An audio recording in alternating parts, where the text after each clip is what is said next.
afternoon, and thank you for joining us for today's virtual media briefing about COVID-19 in London and Middlesex County. We're glad you could join us.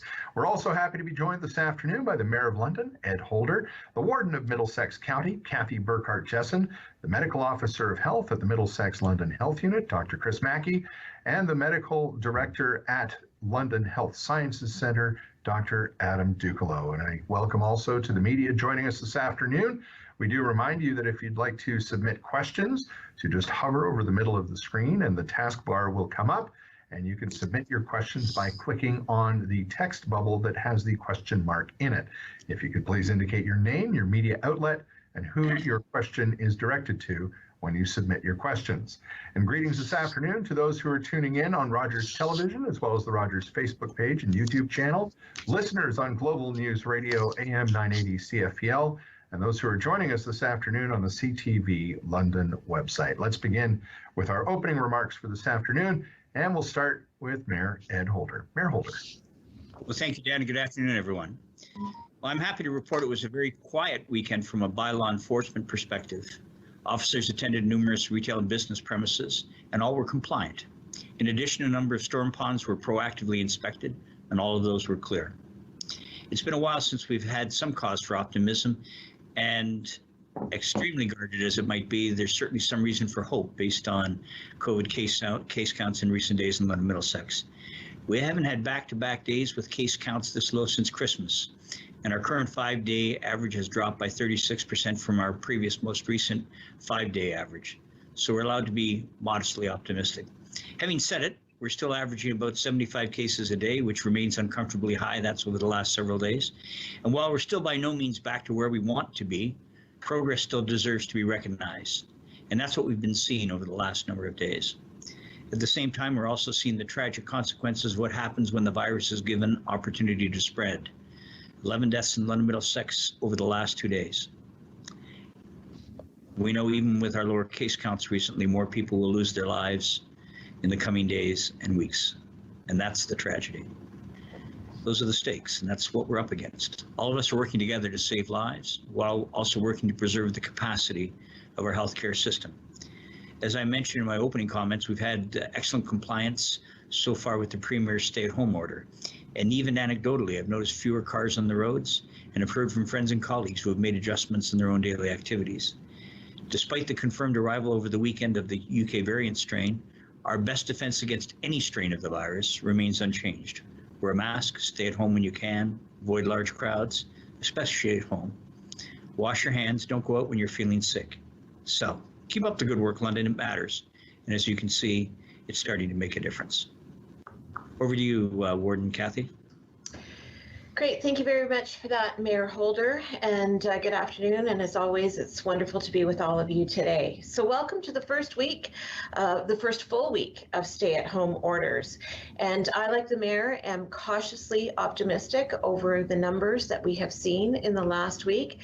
But as he mentioned and reminded us a number of, I think, months ago now, you can't get too high with the highs and you can't get too low with the lows. So we need to, celebrate the numbers that we're experiencing now, but we can't get too ahead of ourselves. It's hard work to stay at home, and I want to say thank you to all of the residents in Middlesex County for their efforts.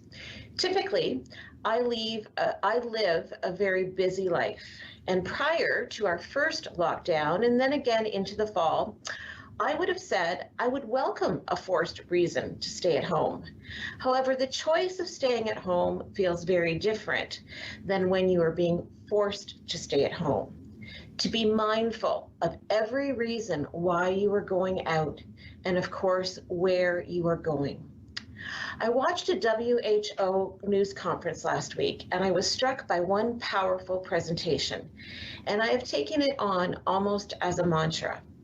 This disease stops with me. Wow. It certainly puts the onus on us as an individual, doesn't it?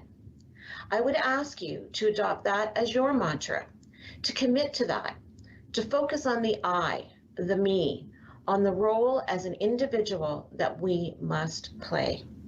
What can I do to ensure the spread is limited? What is my responsibility? If we all take the stock of that in our place, in our life, we will continue to get through this. I also want to congratulate and encourage the many, many small businesses, services, and restaurants who continue to be creative in keeping businesses going in the county. I encourage our residents to commit to supporting local businesses, either through curbside pickup, grocery shopping, a prescription order, a gift certificate purchase, and of course, a takeout meal. Supporting local businesses and keeping it local supports community. So like the mayor, I remind you to remain physically distant, to wash your hands, work from home where you can, get tested if you show symptoms, support local, mask up, but most importantly, stay at home. Dr. Mackie, great to see you. Over to you. Thank you very much, Madam Warden and Mayor Holder. So we do have good news on the case front over the last several days.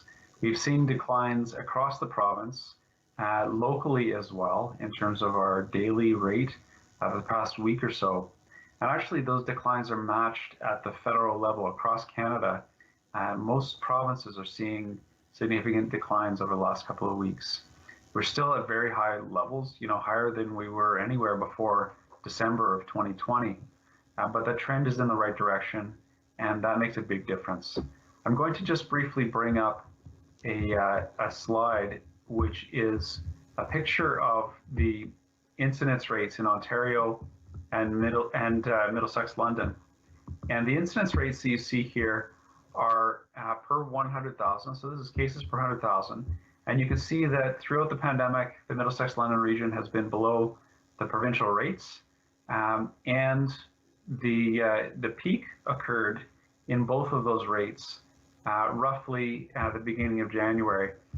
You ignore the last couple of days here because there is a lag. This is reported date. Sorry, this is episode date when people were getting sick, not reported date when their lab result came back. So the epi date is typically something in the range of a week earlier. You usually get sick, a week, maybe a little bit more than that before you get test results showing that you're positive. And if you trace that back, the peak that you see here is January 2nd or so, January 2nd or 3rd. What that means is that that is exactly corresponding where you would expect the December 26th shutdown to have its greatest effect, or to begin having its greatest effect. The December 26th shutdown, if people really dramatically change their activity on December 26th, you would see less disease activity showing up about a week after that. And that's what we're seeing here in the data.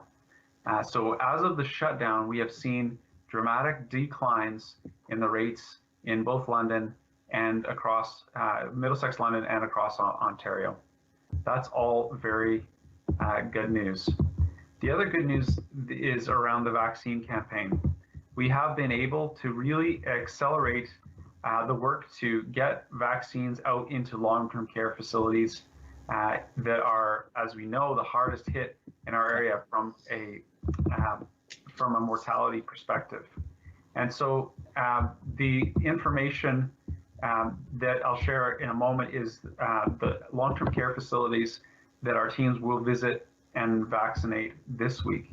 So Dearnest Home here that is run by the City of London, Magarrow Place, Chartwell, Meadow Park, Elmwood, Extendicare London, Mount Hope, and Hamley Place, Craigwell, and Chartwell Park Hill. All of those homes will be visited over the next 4 days going out to Thursday. That's not the order that they will be visited in, I want to be clear, but those are the homes that will be covered over the next 4 days.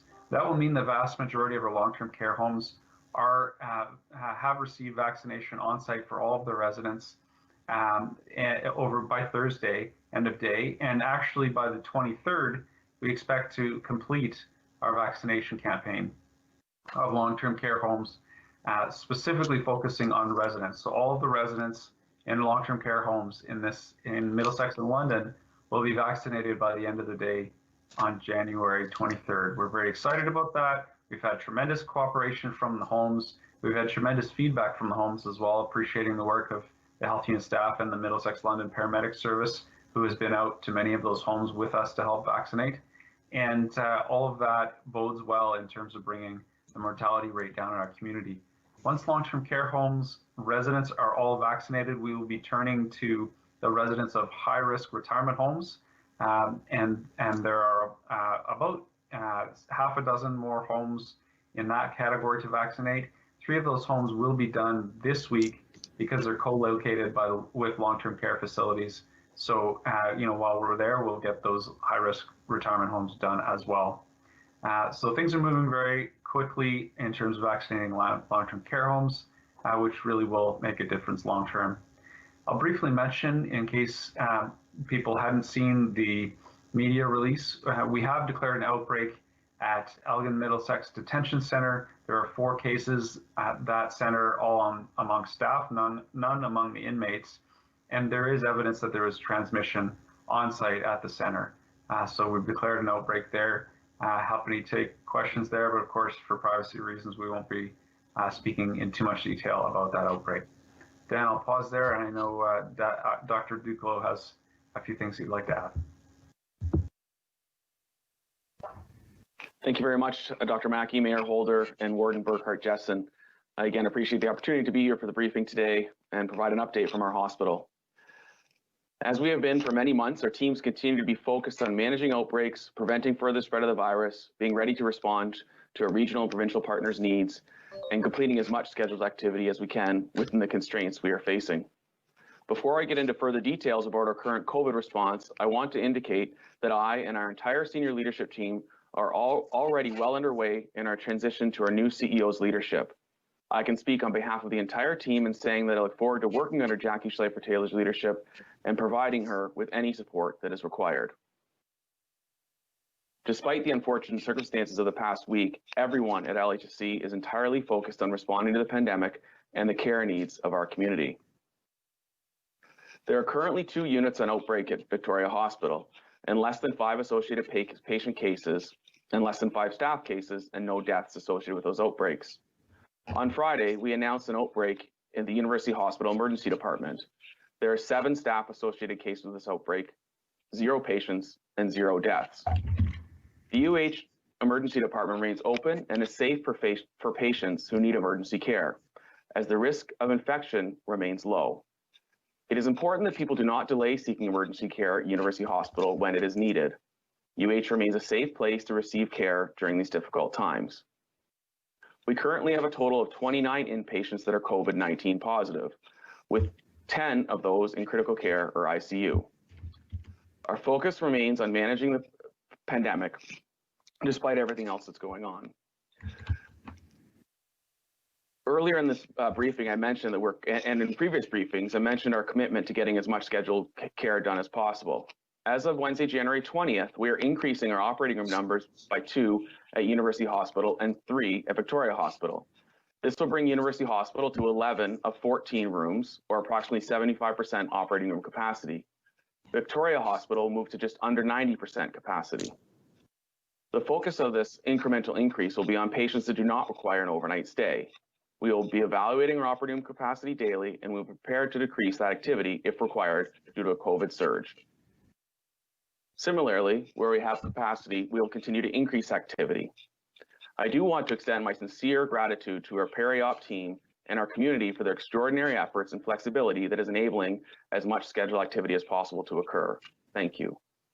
As an ED doc, I would like to reiterate that LHC remains a safe place to receive care, including the emerge at UH.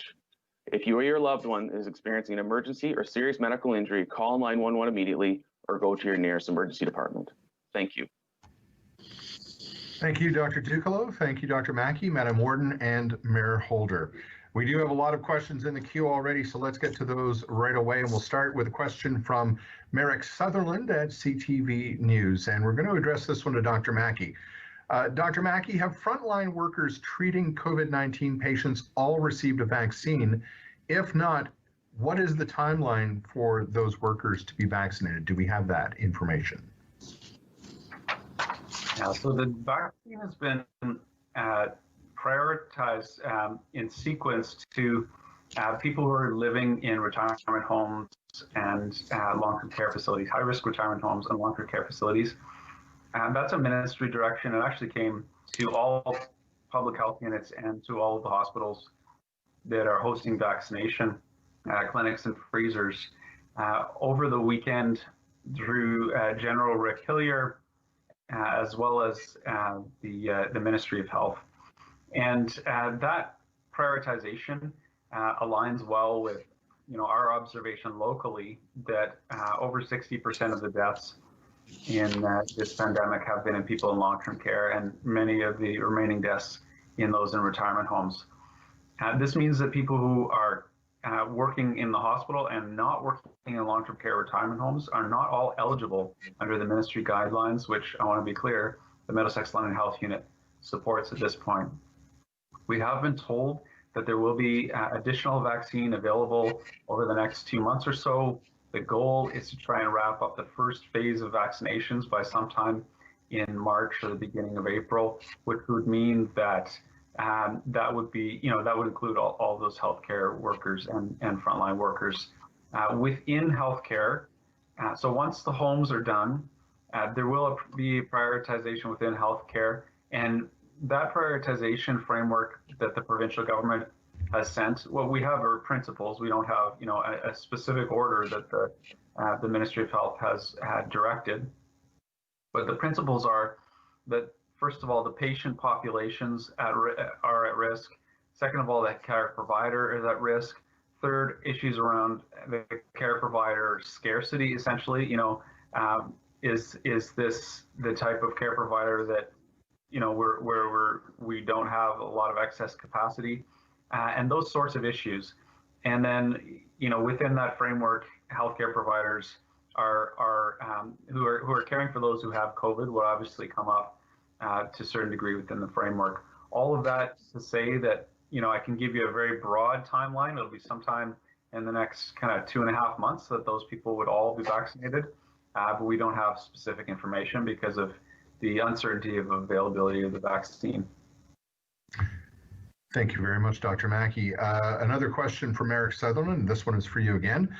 Dr. Mackie, the 7-day incidence rate appears to be encouraging. Does the data suggest that lockdown stay-at-home orders are working? And does that change the data in terms of school closures? And should kids remain at home longer? Yeah, appreciate the question, Mark. So what the data shows is that just over a week after the 26th of December, when the shutdown order went into effect, is when we saw the number of cases being acquired in the community to drop. It's not linked in time to when the school closures happened. School closures happened a week earlier, and we did not see a decline in cases in the week after that. We actually saw cases continue to mount and to peak really in the 2 weeks after school closure. It's much more likely that the shutdown measures that were implemented December 26th are what's having the effect here. All right, Merrick, we know you've got another question. We'll come back to it. I want to move on to questions from Jennifer Beeman, and the first one here is for Dr. Dukelow. Dr. Dukelow, Jen asks, an ER can't necessarily be closed off as easily as other inpatient units in Outbreak. How is LHSC handling the outbreak in the UHER while still keeping it running? Thanks very much, Jen. It's an excellent question. So as with any outbreak, there are a number of pieces to the response. One of the most important ones is working with Dr. Mackie and his team as to what they think the appropriate measures, in addition to our own IPAC professionals, is. We have tested all of our staff and physicians that work in the emergency department over the past 72 hours and awaiting some of those test results. We continue with rigorous cleaning and PPE processes to keep our patients and our staff safe. And I neglected to mention another form of testing that's happening, and that is people who have been admitted through the emergency department to the hospital.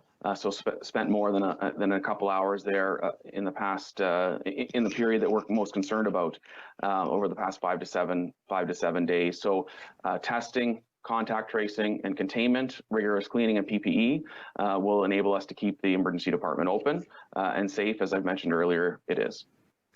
And a couple of follow-up questions from Jen for you, Dr. Dukelow, and I'll combine these. Dr. Dukelow, is LHSC expecting the outbreak in the UH-ER to grow? And also, are staff in the UH emergency room getting tested regularly, work quarantining, or being relegated to only that department? Thanks very much, Jen. So as I mentioned, all of our staff have been tested that work at UH over the past 24 to 72 hours. Staff had already been relegated to work in only one emergency department. So prior to the past few months, our citywide group of emergency physicians would rotate between the St. Joe's Urgent Care Center, University Hospital, and Victoria Hospital EDs. But for the past number of weeks and for the next couple of months, are working only at one site.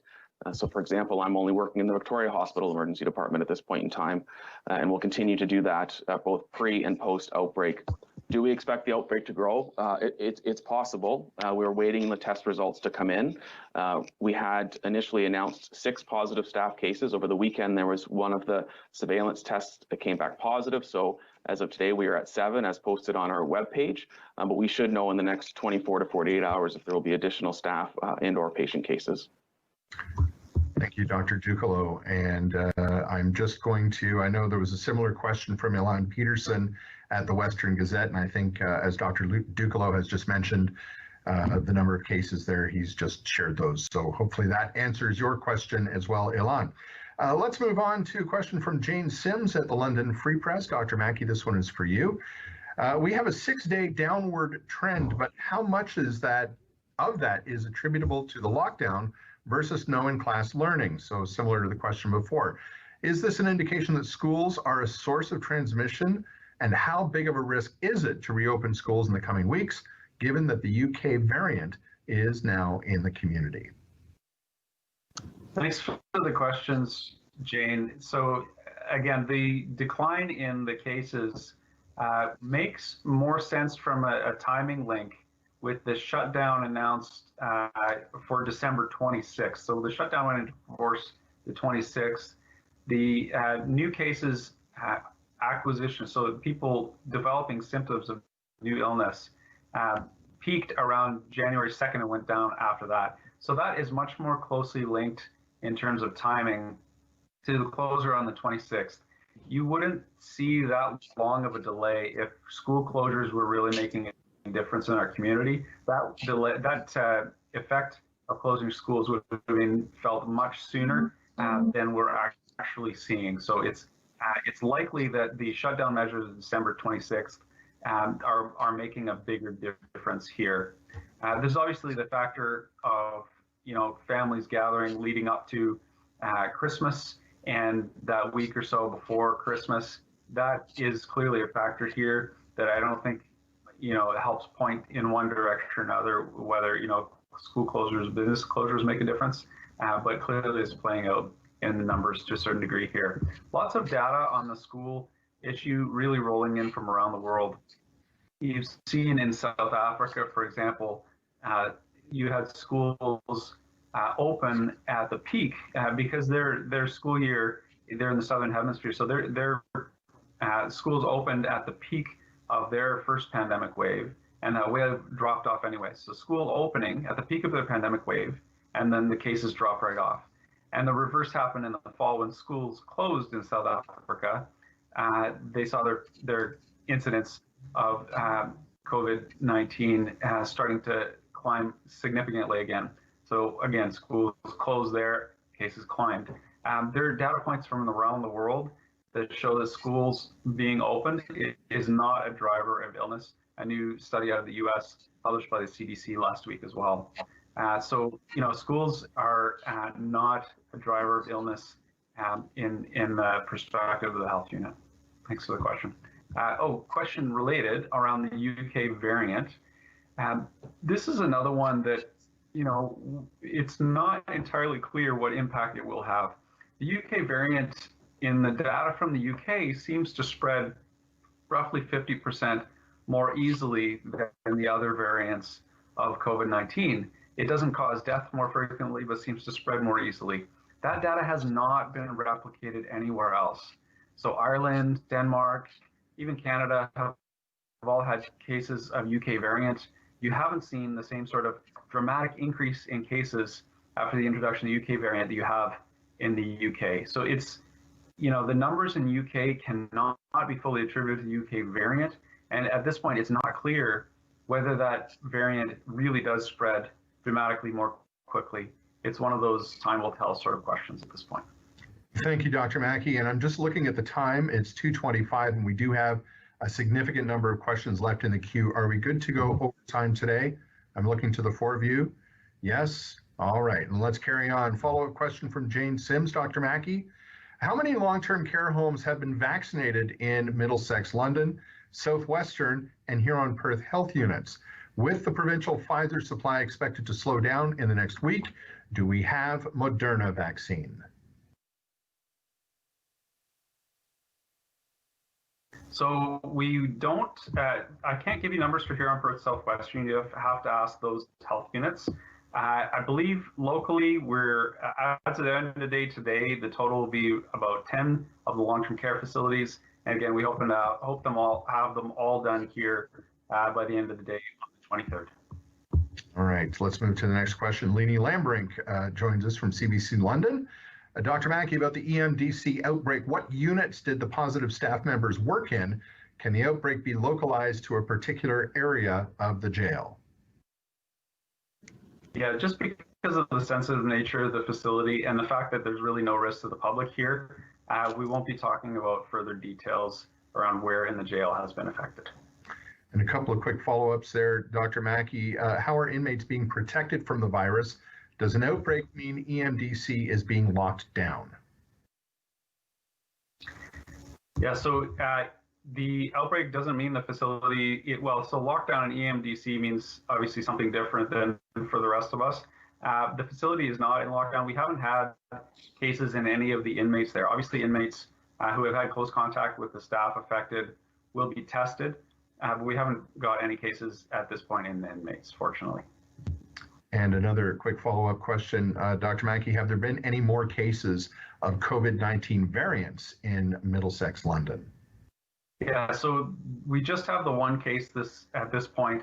I was in touch with the provincial lab. They've tested with partners, research labs, about 4,000 different samples for COVID-19, and only 15 have come back positive for the UK variant in anywhere in Ontario. So it's actually a very small part of the overall picture in Ontario at this point.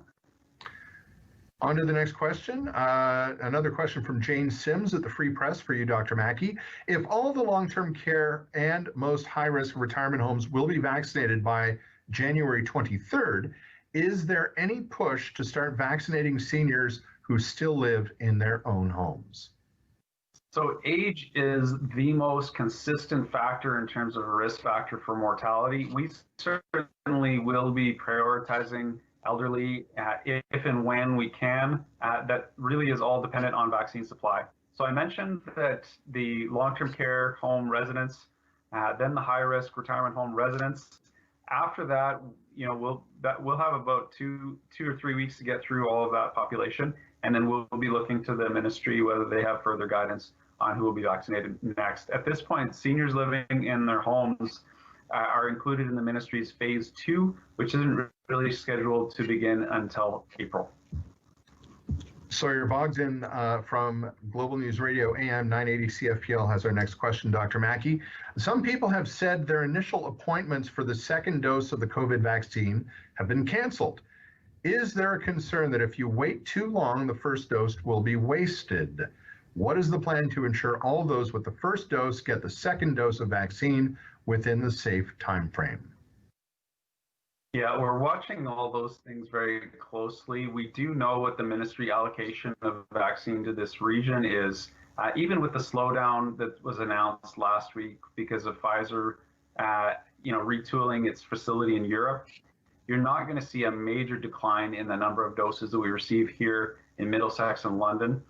So all of those people will receive their second doses within the 42-day framework that has been advised by our national independent expert body, the National Advisory Committee on Immunizations. We go now to Pat Magermans from Blackburn News, who's joining us for the first time today on our virtual media briefing. And Pat is joining us from Blackburn News. Dr. Mackie, Pat asks, do you believe there are more people who are opposed to public health guidelines and not obeying them during the second wave of the pandemic when compared to the first wave? If so, why do you think that is? Yeah, I think that's definitely the case. And we're also seeing people turning the corner and getting back to, respecting the distancing guidelines that have been put in place. So we certainly during the beginning of wave 2, we saw cases start to climb in lower risk populations that were generally more likely to be risk takers, adolescent groups in particular. In September, we saw the major outbreaks at Western. And I think, all of that was really an issue of pandemic fatigue. I think people now realize that they've absolutely got to buckle down. Otherwise, our healthcare system is going to start really having difficulties, and we'll see more and more tighter lockdowns. So that really impacts all of us, and is part of why you're seeing people really take up the torch at this stage. And a follow-up question for Pat Magerman's Dr. Mackie from Blackburn. Dr. Mackie, what don't people understand about the current lockdown and its potential to be much longer running if it's not taken more seriously? Well, I do think people are starting to get that, Pat. I appreciate the question. I think it's a pretty normal coping mechanism to go into denial when something's so overwhelming and you can, individual action seems to have such limited effect on it. So I think a lot of people went into that state of believing that what they did doesn't matter. And then as this pandemic goes through our community, affects more and more people, there are fewer and fewer of us who really haven't had a direct impact. And that starts to turn the corner. Certainly the leadership of our, Mayor Holder, Warden Burghardt-Jesson, the Premier have all really helped to elevate the issue and I think get a lot more people on board. Let's move to a question from Sawyer Bogdan at Global News Radio. Dr. Mackie, can you provide a total number of vaccine doses that have been administered in the region so far? Yeah, so we are, because the vaccine is going out through many different sources now, I can give you a ballpark. It's in the range of 9 or 10,000. I'm not sure, Dr. Dukelow, if you have a more specific number. So it's in that range, and literally in the range of 1,000 additional doses happening a day between the Agriplex and the 3 health units that are involved in the LHSC supply. All right, let's move on to another question from Pat at Blackburn News. Dr. Mackie, do you think there are things that could have been done better by public health and by government when it comes to messaging? Well, I mean, absolutely. I think messaging is complex and it could always be better. On that level, it's a pretty simple question. In terms of a detailed understanding of what we could have been done better, I think it'll take years and many PhD theses to know that for sure. And there's your suggestions, by the way, as a media, as somebody working in the media, you're an expert, and I'm sure Dan would be happy to take your suggestions and feed them into our overall response. Thank you very much. And yes, Pat, by all means, we can chat. Pat does have a follow-up question, and it's in regards to a statement from a former medical officer of health, Dr. Richard Shabas. Dr. Shabas has sent a letter to the Premier criticizing the stay-at-home order and lockdown, saying